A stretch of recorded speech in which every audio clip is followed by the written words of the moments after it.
بسم الله الرحمن الرحيم نحمده ونصلي على رسوله الكريم اما بعد.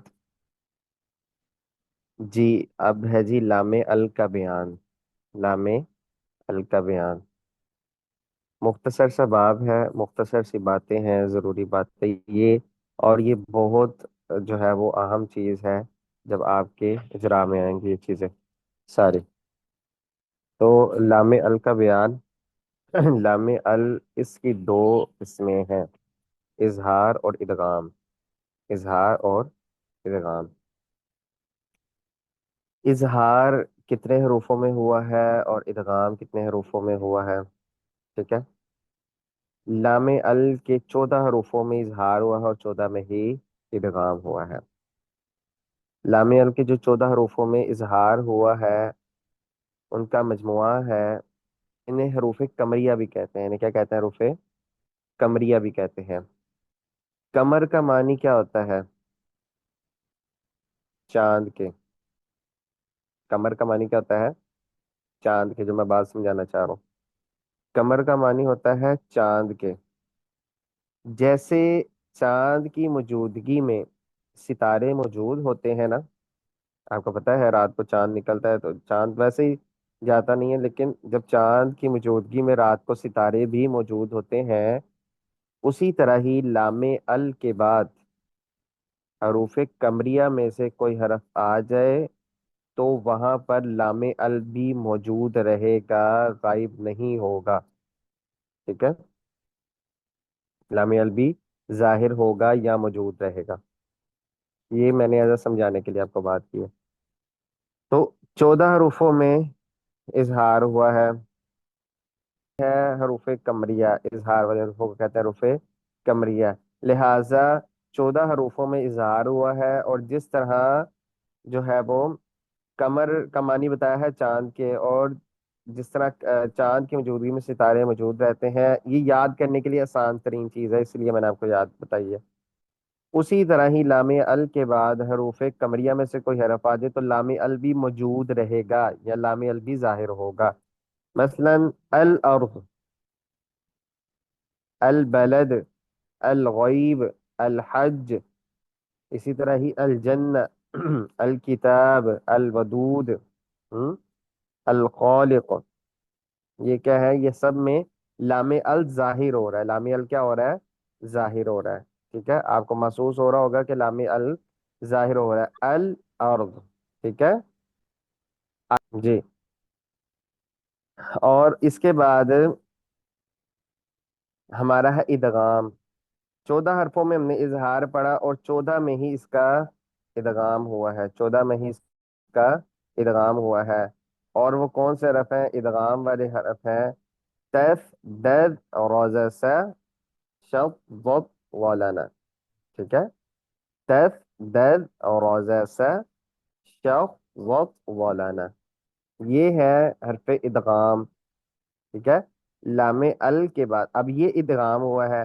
اب اس کا معنی کیا ہے؟ لام ال کے بعد ادغام کا کیا معنی ہے؟ کہ یہ شمس کے معنی ہے. یہ کیا ہے؟ اسے حروف شمسیہ کہتے ہیں. حروف شمسیہ کہتے ہیں. تو شمس کا معنی کیا ہوتا ہے؟ سورج کے.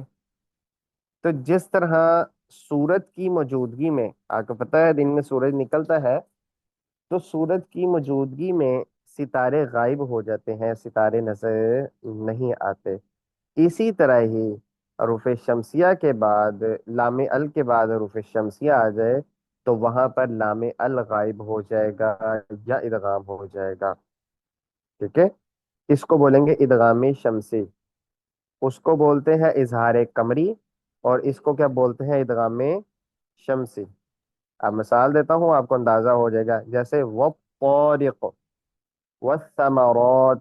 اب اس میں لام ال تو آ رہا ہے، آپ دیکھیں مثال کے اندر الطارق نہیں ہے. ٹھیک ہے. یا والطارق نہیں ہے، والطارق ہے. ٹھیک ہے. الرحمن ہے.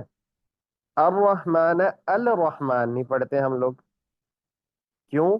اس کے بعد ادغام والے حرف آ رہے ہیں. اس کے بعد کیا آ رہے ہیں؟ ادغام میں ادغام شمسی آ رہے ہیں. اس کے بعد کیا آ رہے ہیں؟ ادغام میں شمسی آ رہا ہے. کس کے بعد؟ شمس کس کے بعد ادغام شمسی آ رہا ہے؟ لام ال کے بعد.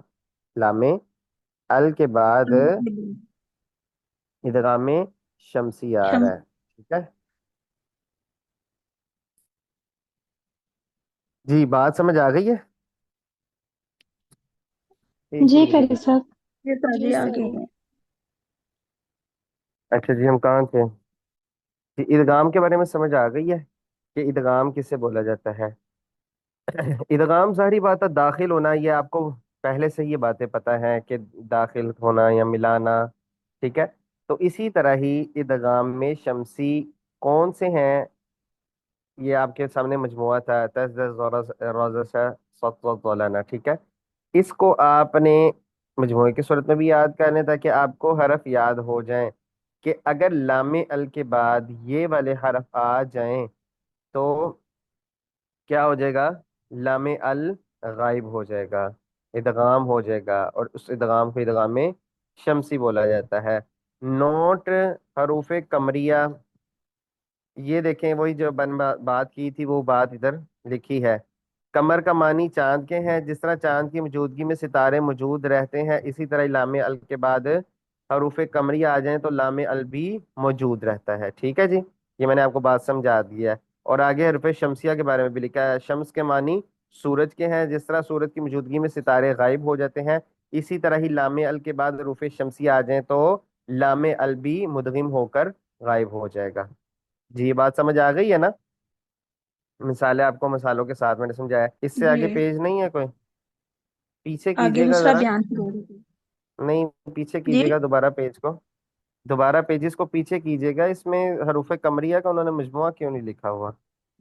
اس میں جی کافی نہیں ہے وہ۔ غلطیاں ہیں، اس میں بھی ہیں۔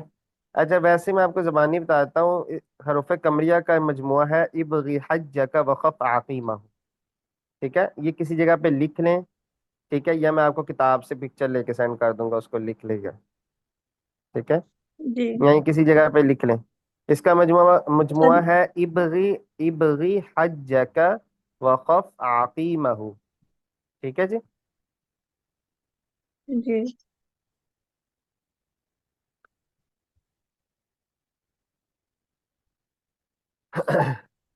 ابغی حجک وخف عقیمہ، یہ ترتیب سے لکھے ہیں سارے، ابغی حجک وخف عقیمہ، یہ ترتیب سے جس طرح لکھے ہیں نا، یہ آپ نے 14 مثالیں ساجی لکھی ہیں اسی کے ساجی اوپر جو ہے نا وہ، جی جی یہ کتاب التجوید میں ساجی قاری سعید صاحب کی کتاب میں لکھے ہوئے، یہ میں نے پیج شیئر کیا ہے، میرے پاس یہ تھا۔ جی ٹھیک ہے، تو صحیح ہے، یہ دیکھیں ابغی حجک وخف عقیمہ، ٹھیک ہے؟ یہ دیکھ کے لکھ لیں، اس کو یاد کر لیں بس، ٹھیک ہے؟ تو جی سمجھ آ میں گئی گروپ جی؟ میں۔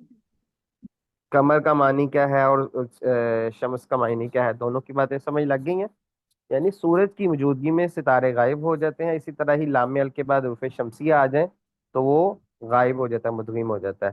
اور اسی طرح ہی قمر کی موجودگی میں یعنی چاند کی موجودگی میں ستارے موجود رہتے ہیں، اسی طرح ہی لام ال کے بعد حروف قمری آ جائے تو لام ال بھی موجود رہے گا، وہ ظاہر ہوگا، ٹھیک ہے؟ چلیں یہ مختصر سی بات ہی کی تھی، لمبی چوڑی اس کی تفصیل نہیں ہے، صرف اس کا مجموعہ ہے دو، وہ یاد کر لیں۔